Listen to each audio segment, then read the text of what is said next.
Well, today we are on the topic, God Deserves Your Praise. We are looking at the concept of praise and worship because over the next season we're looking at the last week of Jesus' life, and we've taken several weeks to look at the days before Jesus entered Jerusalem, and now we're looking at Jesus' entry into Jerusalem. And one of the things that you discover as you read the story and go a couple verses past it is that it is a pivotal point in history.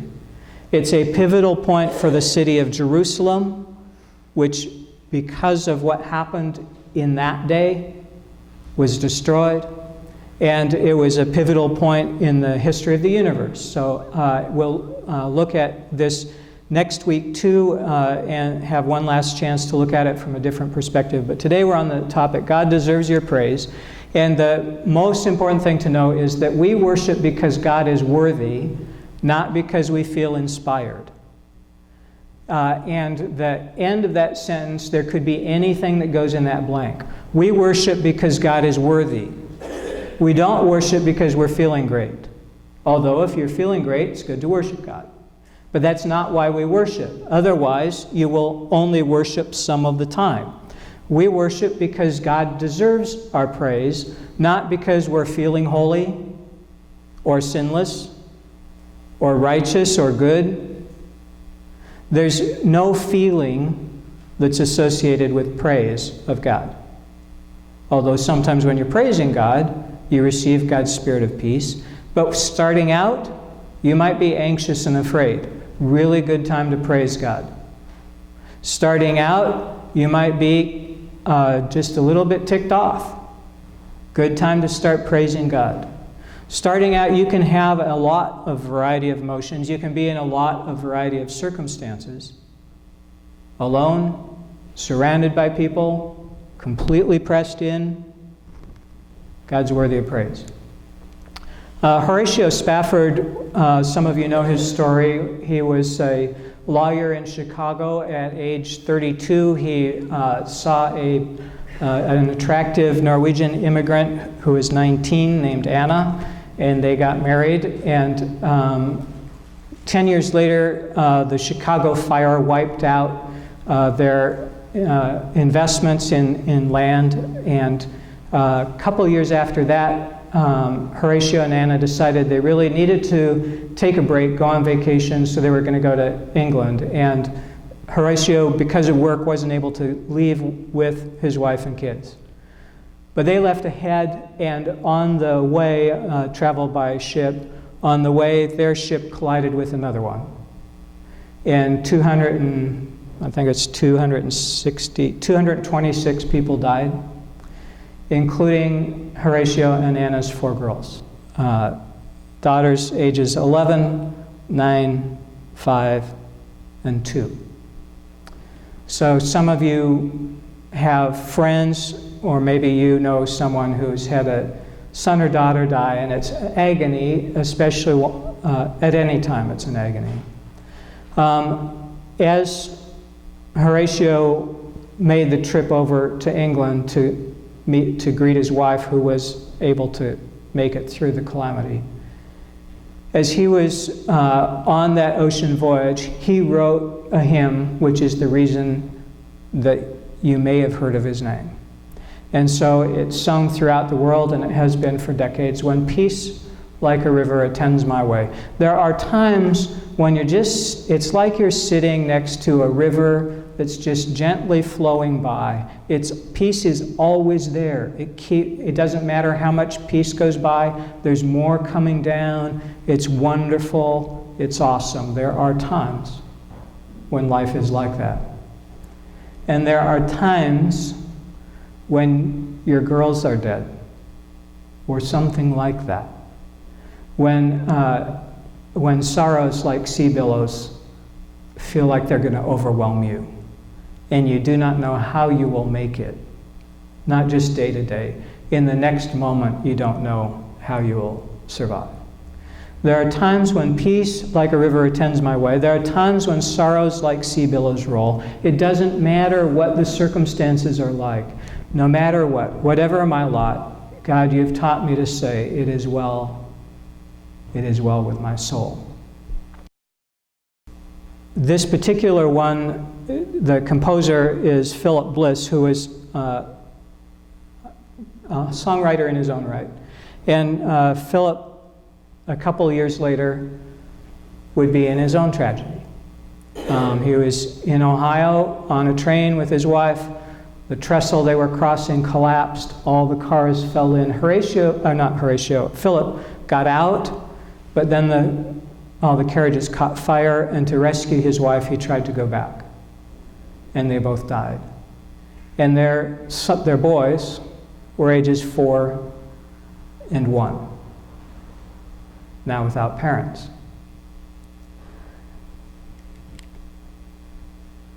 There are times when the agony of life seems more overwhelming than people can handle. And sometimes those seasons last a long time. Sometimes they're blissfully short. Sometimes a life is free of much of pain.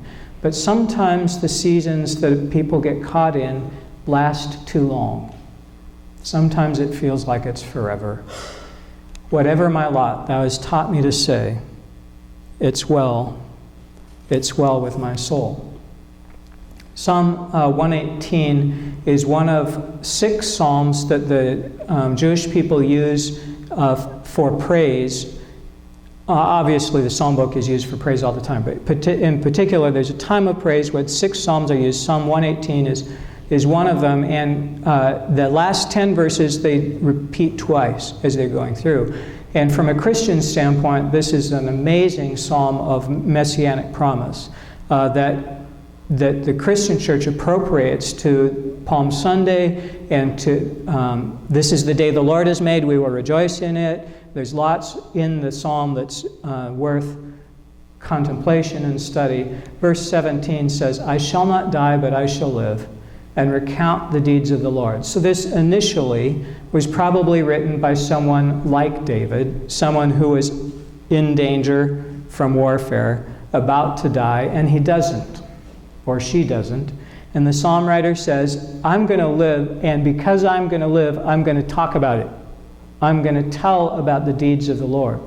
And this psalm, which for one person was their life story, then became the life story of lots of people as they sang this song.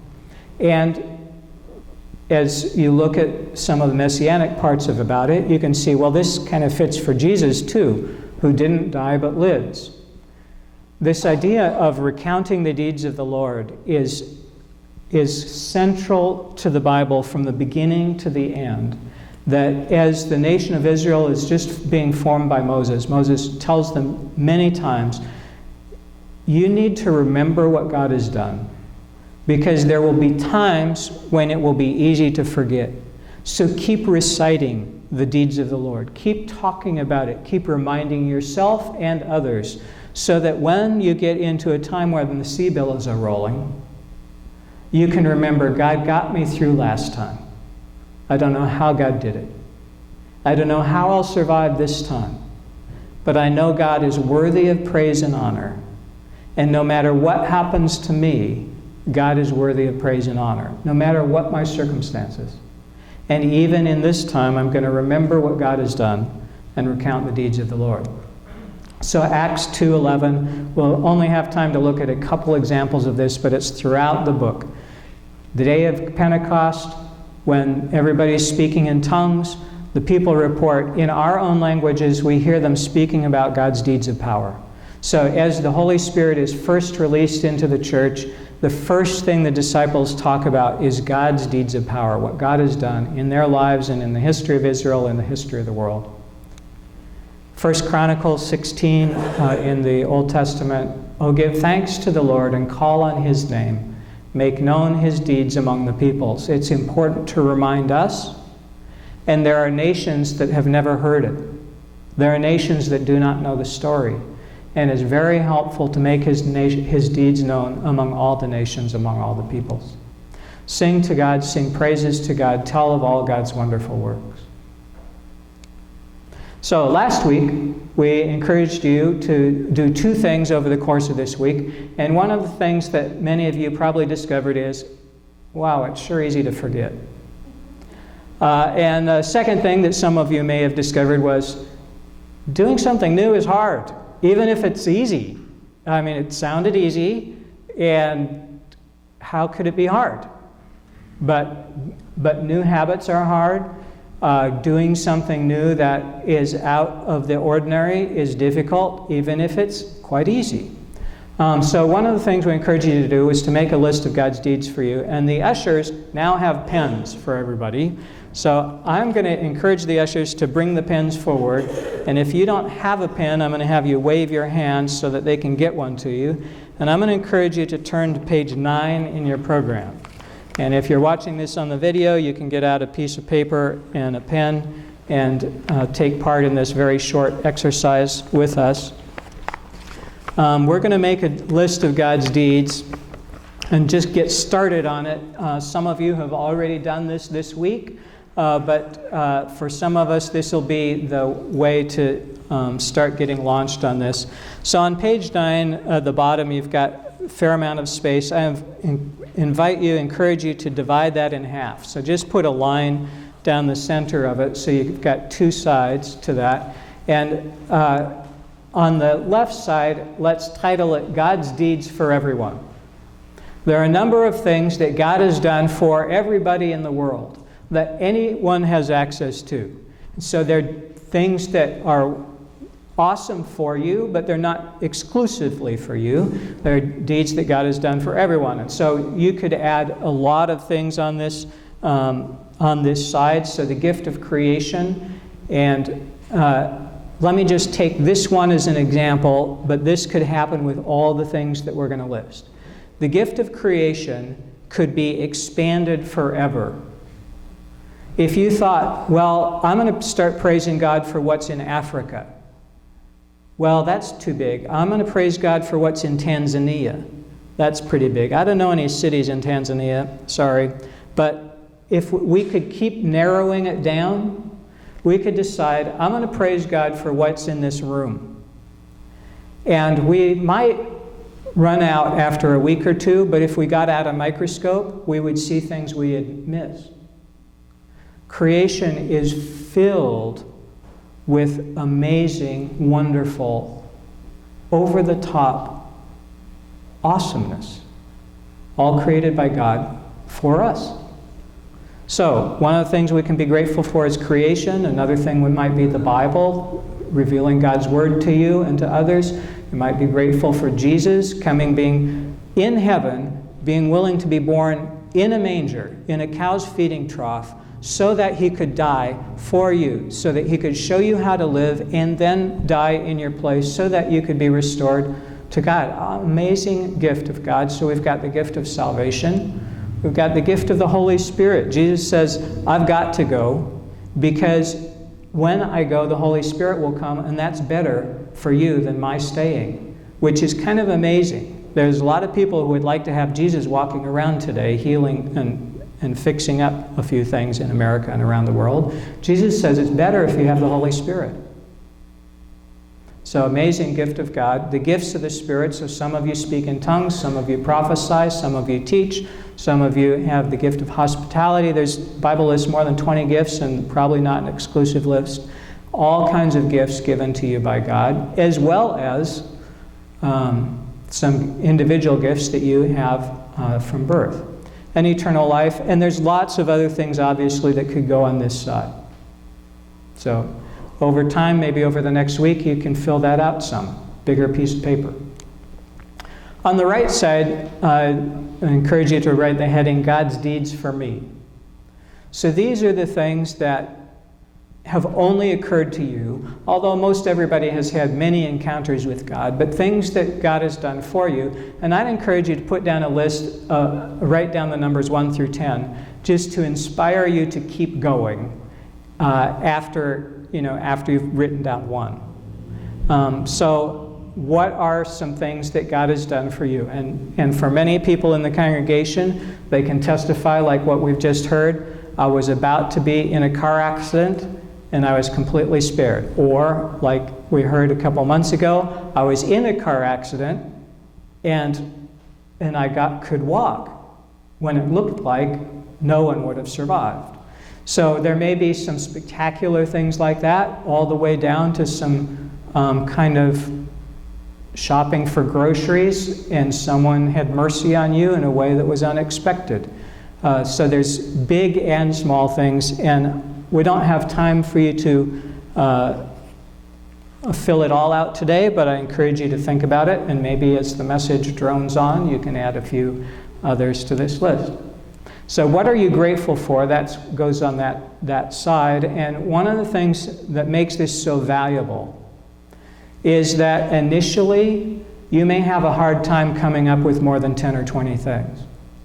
But if you just get out that microscope or get out that magnifying glass and start to remember. So for instance, for me, one of the key things that I remembered as I was writing my list was something that happened to me in Chicago. Because I remembered Chicago, I was able to remember all kinds of things that happened in Chicago.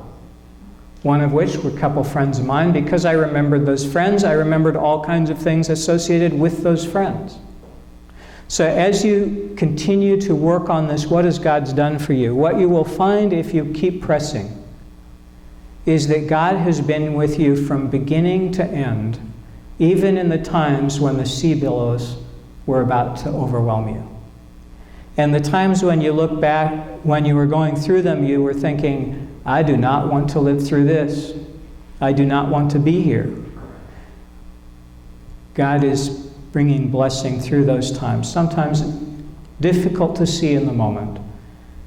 A lot of times when you look back, you're able to see God's hand of mercy in it. So what are you grateful for? Worth doing that list and counting it all joy, like James says. Second thing that we said last week, and we encourage people to do, besides making a list of God's deeds for you, was to worship each day, trying new postures from time to time. So the reason we do this list is so that we remember why we worship God. We worship God not because we're feeling great. We worship God not because we're happy. We worship God because God is worthy of praise. And so if Sally is having a horrible, miserable, very bad day, like Alexander, she can still worship God if she chooses. Worship God is awesome, and trying new postures is helpful because it opens us up to things that we might miss otherwise. So we'll take a look at one of the stories and then from the Bible from 2 Samuel. David brought the ark of God with rejoicing. And the setup for this is the ark in those days was the most holy thing probably in all of Israel. It represented God, and it was where God was present in a powerful way. It had within it some of the things that helped the nation of Israel remember how powerful God had been with them in the past. And there were instructions for how to carry the ark, how to treat the ark, because it was holy. And the first time David moved it, they forgot the instructions. And as a result, someone died. And so David left it right there.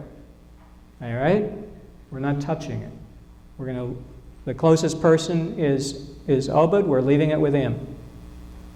And as David saw how blessed Obed was because the ark was with him, David said, I've got to get that to my house because I need God's blessing. So this is now the second attempt to move it. And they've gone and done their research and read what God said about how to treat the ark. So David brought the ark of God with rejoicing. And those who bore the ark of the Lord had gone 6 paces. When they had done that, he sacrificed an. We made it. 6 steps, nobody's dead yet.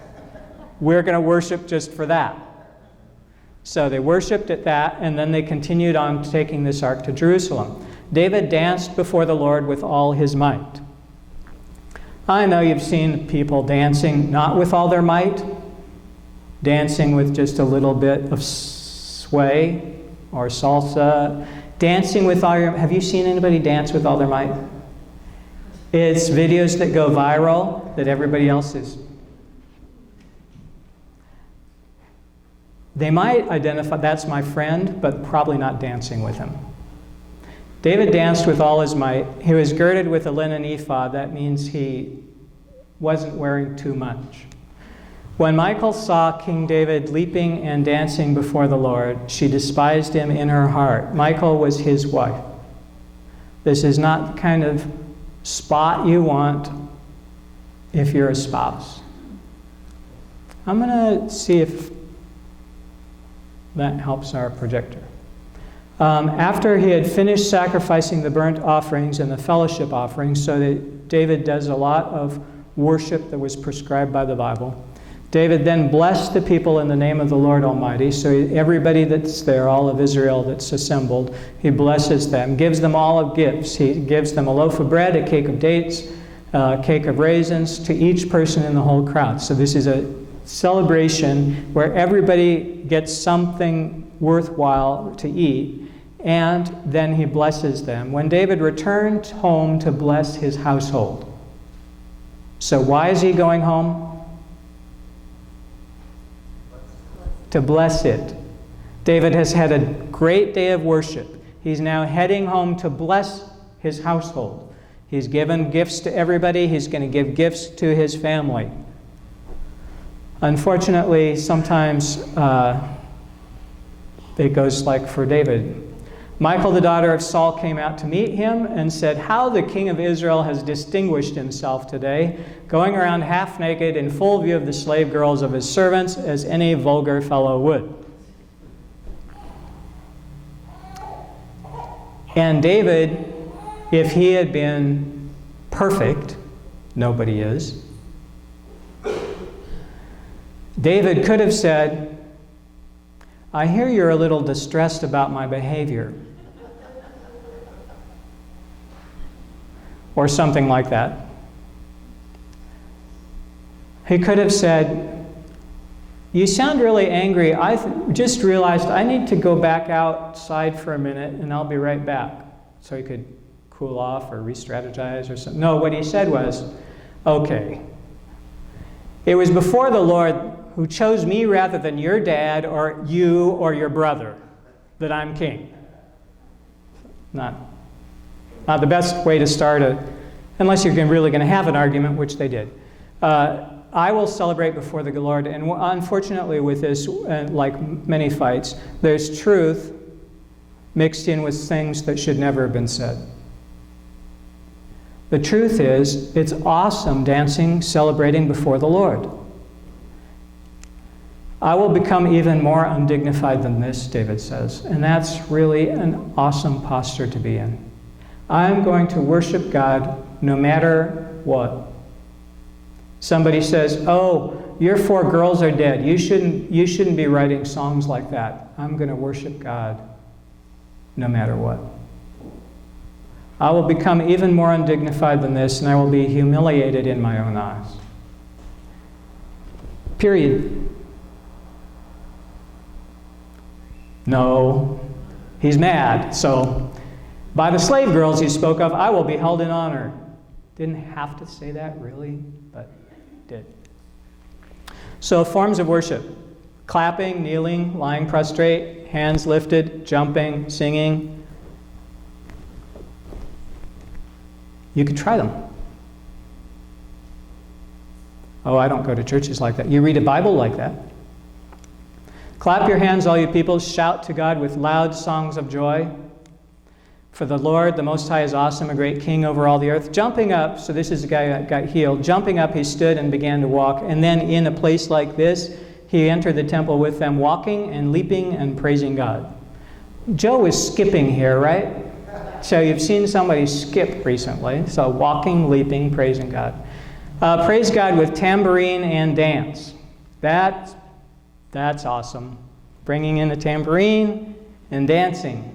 You can do this in your own home. You don't have to do it here. And then for all the 5-year-olds or anyone who wants to be with them, praise God with clanging cymbals. Isn't that just the perfect way for a 5-year-old to be praising God? And for last time I did that, I lost the microphone. For all of you who, it's awesome when you're just so reverent and praise God so solemnly. But if you get out cymbals sometime, do it when the house is empty. If you get out cymbals sometime and just go around praising God, I bet you'll find change that you wanted for years in your life as a result of really opening up to praise. I will bless you, God, as long as I live. I will lift up my hands and call on your name. Shout for joy, all you upright in heart. Oh, come, let us worship and bow down. Let us kneel before the Lord our Maker. I know it's hard. It was hard in your 20s. It's harder now. Let us kneel. Or if you don't like that, you can lie prostrate. Lots of different ways to worship. Some of you say, Mark, I tried it. I didn't have enough time this week. So what I'm going to encourage you for this next week, 60 seconds a day. You can do 60 seconds. May as well ask. Is there anyone here who cannot find 60 seconds a day in their week because they're just so swamped? Either all your hands are broken, or everybody can do 60 seconds. It will be transformative, only 60 seconds. If you get out cymbals for 60 seconds, I promise you, your life will be changed. I'm pretty sure for many of us, if we do this, it's not 5 or 10 seconds in that we won't be smiling and maybe laughing. Worth it to worship God because God is worthy, not because we're feeling great today, not because life has gone the way that we wanted, but because God is worthy of worship. Next week, we will look at this pivotal point that worship of God who deserves it. If you don't, it's disastrous. We don't worship because we're trying to avoid the disaster. We worship because God is worth it. But when God arrives, God is always present. When God arrives in power, and worship doesn't take place, recognition of God doesn't take place, we'll discover next week it has serious consequences for cities and nations in the world. And the way around that is to be worshiping God all the time. We're going to take a moment for prayer.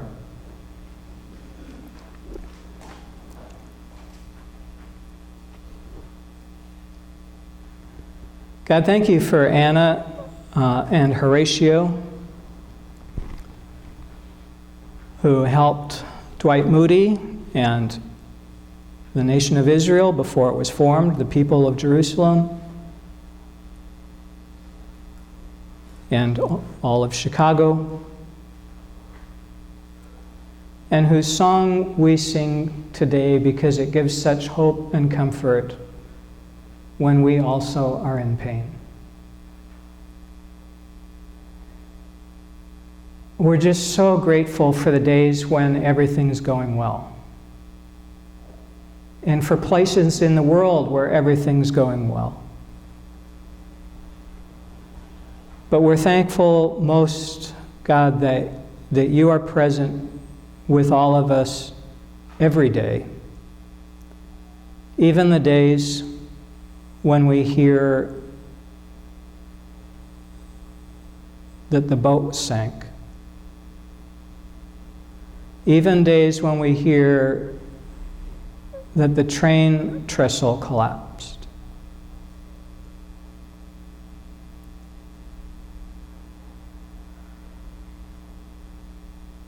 We're just so grateful, God, that you infuse creation with your love. And you give us your Spirit so that, filled with your compassion, we from time to time are able to go to train wrecks and shipping disasters, and comfort people with the comfort that we have received from you on other days when we were the ones who needed to be comforted. Thank you for your mercy, God. We praise you. Amen.